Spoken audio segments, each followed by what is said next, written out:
Yo, what is up people? My name is rickybenang and I want to welcome you to the Bolden page today. Thank you so much for taking the time to click on a video. Now the chances are that you've stumbled on this video for one of two reasons. You're either on this video because you're at that stage in your hair loss journey where your hair loss has taken its toll and you're realizing that outside of a transplant, the best and probably easiest thing you can do at this stage is just accept it for what it is and shave off that thinning hair. Get rid of that burden altogether and move on to more important things in your life. Or maybe you've already done that. Maybe you've already shaved your head and now you're at that stage where you want to learn a bit more about the process. What kind of product should we use? What kind of blade should I go for? What routine should I follow to ensure that I'm giving that chrome dome the TLC that it deserves, you know, making sure that I look after it the best that I can. If you are here for either of those reasons, then you are absolutely in luck. One of the major themes of the videos I do on this channel is to give you the support you need, both on a practical and a mental level, to tackle your hair loss in a positive and a productive way, and also tackling it in a way that is suitable for you as an individual. Today we're going to cover a topic which can often be overlooked, and that is the topic of what products we should use to ensure that not only our head shave goes smoothly, but that afterwards we remain cut, lump and razor bump free. Two important sides to ensuring you have a safe irritation free head shave both during and after are the products you use and also the technique in which you shave your head. I have previously covered the topic of what not to do when you're shaving your head for the first time, so if you're a newbie to head shaving, be sure to check that out. There's some great useful advice in it. I'll be sure to post it in the description for you. That being said, because I love you guys and I want to make sure you get the advice you need, you may not have time to check that video out right now, so I'm gonna sum it up quickly here. For a good head shave, you want to make sure that your technique is on point by doing the following. When you're going about that head shave, don't press down the blade. I know what it's like to be a newbie, and when you're shaving your head, you're thinking that if I press down that blade, if I put a bit more force on it with my hand, then it's gonna get me a more closer shave. Trust me, it's not. All you're gonna do is give yourself more irritation and potentially you could end up cutting yourself as well. A good way to look at it is that your hand is just a guide. It's there to guide that blade along, let the blade do the work. You don't need any extra pressure from the hand. Number two, when it comes to technique, don't rush. I know personally, in my experience, sometimes you can be a bit impatient when it comes to head shaving. Sometimes you just want to bap, get the job done.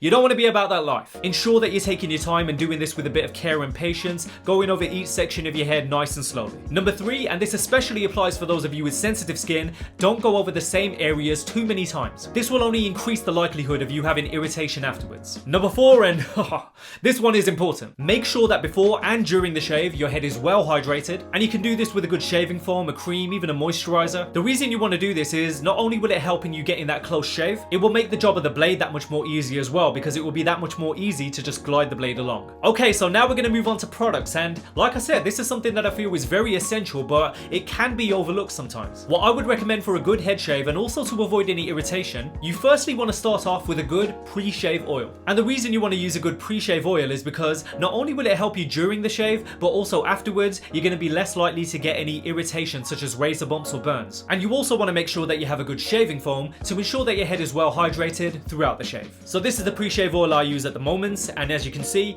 it's from the brand The Ordinary. So what we're looking at is a 100% cold pressed virgin marula oil. And like I said, with the benefit of a pre-shave oil, it's going to hydrate your skin, ensure that you don't get any razor bumps or burns. Very essential, because one of the major reasons you can get razor bumps or burns is because of a lack of hydration. Hydrate that head. Okay, so the shaving foam you should use. I would say with this you can be a bit more experimental. Based on the conversations I've had with guys in the past, some have said that shaving foam works really well for them, others have said it flat out doesn't suit them at all. Some guys say that hair conditioner works really well for them, others have said that shaving gels and lathers work well for them. So in this regard, I would say as long as you're using something to lather that head and keep it moisturized, that's the main point. And you know, it's going to be a matter of preference and just finding what works best for you. Okay, so now that you got the products you want to use, we can go through the process of what to do next. Okay, so we start off with a pre-shave oil. You want about 2 or 3 drops of it, nothing more than that, and then you want to spread it out evenly across your scalp. Next up, you're going to apply your preferred shaving foam. What I would recommend doing as well for some extra moisture, you want to make sure that you also apply a bit of water to your head on top of the shaving foam, because what can tend to happen if you allow that shaving foam to sit on your head for too long, it can tend to dry up. And of course, if the shaving foam is drying up, then it's not going to be as hydrating and it's going to be a lot harder to shave your head in a comfortable manner. So yeah, throughout the shave you want to make sure that you're applying a little bit of water just so the foaminess of that shaving foam doesn't dry up. Okay, so while we're on the topic, I'm going to throw out a few head shaving tips. Like I said, a big step to ensuring a healthy, comfortable scalp while you're shaving your head is technique. So you can see here I'm going over each section of my head in short strokes, moving section by section. A good pointer as well is that while shaving, use your fingers to check over the area that you've shaved just to see if you can feel any leftover hairs. And then at least you can go back and get those hairs in case you missed them. And another point which is absolutely essential to head shaving is, of course, you want to shave with the grain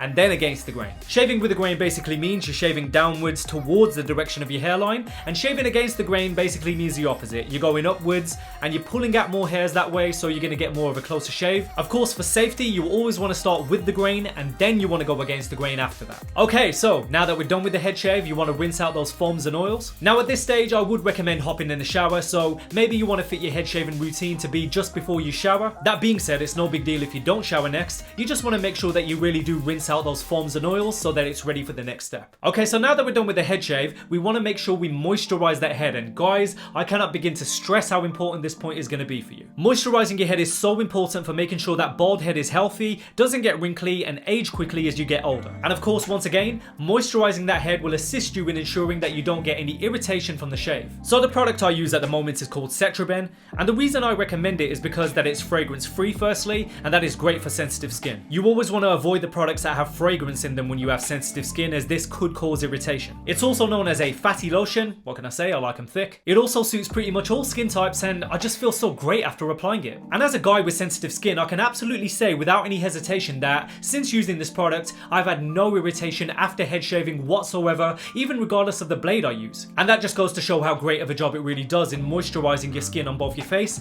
and your scalp. Okay, so now that we're moisturized, we want to take that pre-shave oil once again, and we're going to apply just a drop and a half of it onto our head just to accompany the moisturizer. And the reason we're using the oil here is because the oil will actually serve to lock in the moisture, meaning the moisture will last longer and your skin won't lose any of that hydration. And that is the reason it's so important to apply it after your moisturizer and not before. So even though it is a pre-shave oil during the head shave, after the head shave, you're treating it as something to top off the moisturizer. After this, you're all set.